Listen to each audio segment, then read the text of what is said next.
మనుగడ కోటి అలలుగ పొంగు వరదల వేగాన పడిలేచు అలలకు తీపి కలలకు లేని అలసట నీకేలా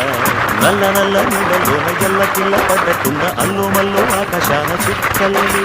అమ్మాయంటి జాబిల్లమ్మ అబ్బాయంటి సూర్యుడమ్మ ఇంటి దీపాలంట దిక్కు